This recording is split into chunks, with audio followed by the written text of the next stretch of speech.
तुम्ही पाहत आहात MCN न्यूज मराठी। मेहकर तालुक्यातील कासारखेड परिसरात बिबट्याने केलेल्या हल्ल्यात एका कालवडीचा मृत्यू झाल्याची घटना समोर आली असून त्यामुळे शेतकऱ्यांमध्ये भीतीचे वातावरण पसरले आहे। कासारखेड येथील शेतकरी विश्वास दादाराव सवडतकर हे सकाळी 1 जानेवारी रोजी 2026 रोजी सकाळी शेतात गेले असता त्यांनी बांधलेली 2 जनावरे आढळून आली। त्यापैकी 4 ते 5 वर्ष वयाच्या कालवडीवर बिबट्याने हल्ला करून तिचा मृत्यू केल्याचे निदर्शनास आले।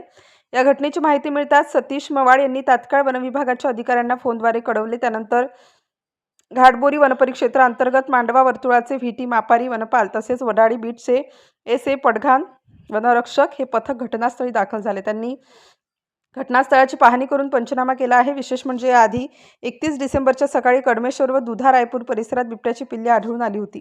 ती वनविभागाच्या ताब्यात देण्यात आली आहे। त्यामुळे परिसरात बिबट्याचा मुक्त संचार असल्याचे स्पष्ट झाले आहे।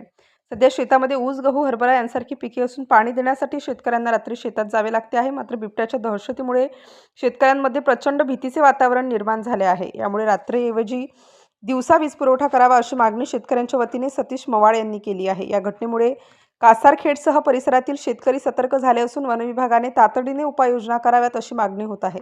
MCN न्यूज मराठीसाठी प्रमोद मिश्रा, मेहकर।